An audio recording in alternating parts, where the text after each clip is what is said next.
मुख्यमंत्री एकनाथ शिंदे दहिसरमध्ये पोहोचले आहेत। मुंबईच्या पश्चिम उपनगरात मुख्यमंत्री एकनाथ शिंदे यांच्यासह पालिका आयुक्त इक्बाल सिंग चहल हे देखील उपस्थित आहेत। मुंबई आणि परिसर हे स्वच्छ ठेवण्यासाठी मुख्यमंत्री स्वतः सफाई कर्मचाऱ्यांसोबत आणि शालेय विद्यार्थ्यांसोबत परिसर स्वच्छ करतायत।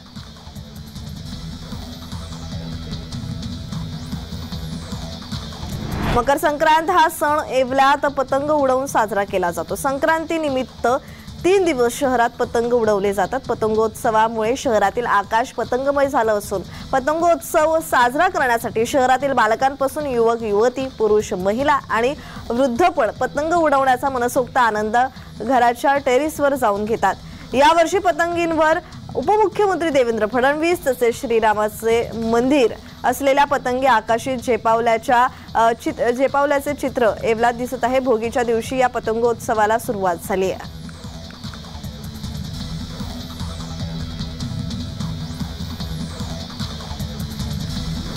छत्रपती संभाजीनगरच्या मयूर पार्क परिसरामध्ये राम मंदिर उद्घाटनाच्या पार्श्वभूमीवर भाजपचे माजी उपमहापौर विजय औताडे यांच्याकडून कलश यात्रेचं आयोजन करण्यात आलं आहे। पारंपरिक टाळ मृदुंगाच्या गजरात ही कलश यात्रा काढण्यात आली। संपूर्ण परिसरामध्ये नागरिकांनी घरासमोर रांगोळी काढून प्रभू श्री रामाच्या प्रतिमेचं पूजन करून कलश यात्रेचं स्वागत केलंय। कलश यात्रेच्या माध्यमातून नागरिकांना राम मंदिर उद्घाटनाचे निमंत्रण दिले जात आहे।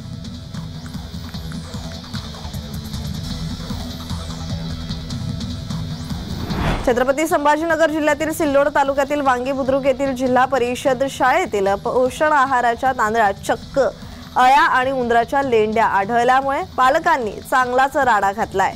वांगी बुद्रुक येथे 1ली ते 7वी पर्यंत जिल्हा परिषदेची प्राथमिक शाळा असून त्यात 133 विद्यार्थी शिक्षण घेतात। या निकृष्ट आहारामुळे जर विद्यार्थ्यांना विषबाधा झाली तर याला जबाबदार कोण राहील असा संतप्त सवाल यावेळी पालकांनी विचारलाय।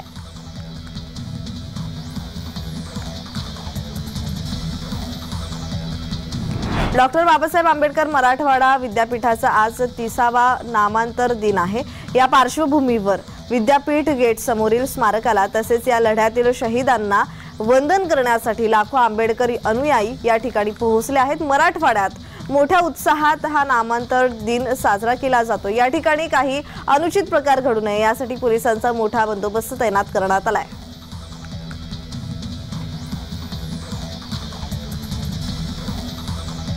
नांदगाव तालुक्याला भीषण पाणी टंचाई भेडसावत असताना ज्या नाग्यासाक्या धरणावर तालुक्याची भिस्त आहे त्याच धरणातून सध्या जलसंपदा विभाग आणि महावितरण विभागाच्या आशीर्वादाने मोठ्या प्रमाणावर पाणी चोरी सुरू असून दुष्काळी भागाला सध्या मृत साठ्यातून पाणी पुरवठा केला जातोय। आजही परिस्थिती आहे तर भविष्यात उन्हाळ्यात काय परिस्थिती निर्माण होईल याकडे शासनाने लक्ष देण्याची गरज आहे अशी मागणी सर्वसामान्य जनतेकडून करण्यात येते।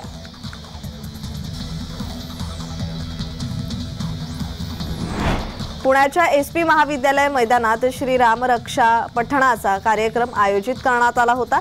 यावेळी हजारो नागरिक सहभागी झाले होते। भक्तिमय वातावरणात हजारो रामभक्तांनी एका वेळी रामरक्षा पठण केलाय।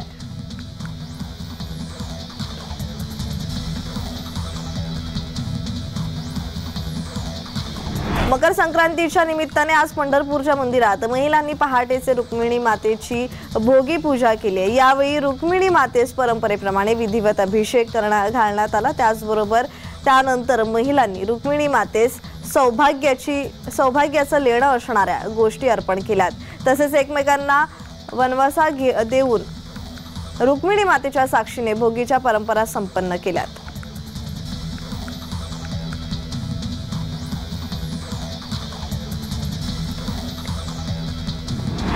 भारतातील सर्वात मोठी यात्रा म्हणून नांदेड जिल्ह्यातील मालेगावची यात्रा प्रसिद्ध आहे। ही यात्रा जशी सर्वात मोठी म्हणून प्रसिद्ध आहे तशी ती जनावरांच्या बाजारासाठी खास ओळखली जाते। महाराष्ट्रातील एकमेव उंट खरेदी विक्री बाजार याच यात्रेत असतो। यावेळीही उंटांचा बाजार लागलाय पण उंटाच्या किमती मात्र घसरल्या आहेत। या यात्रेत महाराष्ट्र, कर्नाटक, तेलंगणा, गुजरात, आंध्र प्रदेश, राजस्थान, पंजाब, मध्य प्रदेशसह देशभरातून उंट, घोडे आणि इतर प्राणी घेऊन मोठ्या प्रमाणात व्यावसायिक येत असतात।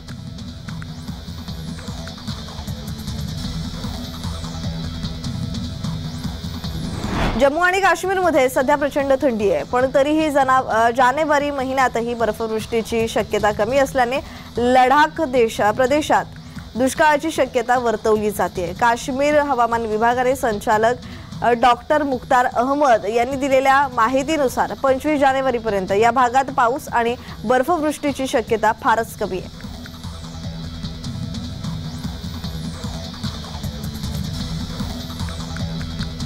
टेलिग्राम ॲपवर ऑनलाईन नोकरीचे आमिष दाखवून काही भामट्यांनी छत्रपती संभाजीनगर शहरातील एका 35 वर्षीय इसमास 22 लाख रुपयाचा गंडा घातल्याचा धक्कादायक प्रकार उघडकीस आलाय। या प्रकरणी अज्ञात व्यक्तीविरोधात सायबर पोलीस ठाण्यात गुन्हा दाखल करण्यात आला असून काही दिवसांपूर्वी त्याच्या टेलिग्राम खात्यावर एका तरुणीने ऑनलाईन नोकरीची विचारणा केली होती।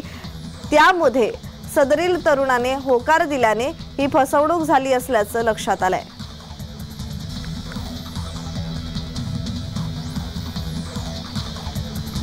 महाराष्ट्र राज्य सरकारच्या वतीने राज्यात गौ सेवा आयोगाची स्थापना करण्यात आली असून या आयोगाच्या माध्यमातून गौ संवर्धन तसेच संरक्षण करण्यात येणार आहे। गौ सेवा आयोगाच्या माध्यमातून राज्यभरात G8 उपक्रम राबवण्यात येणार असून या उपक्रमांतर्गत गायींचं संगोपन, संवर्धन, संरक्षण तसेच गौ आधारित शेती विकसित करण्यावर भर देण्यात येणार आहे।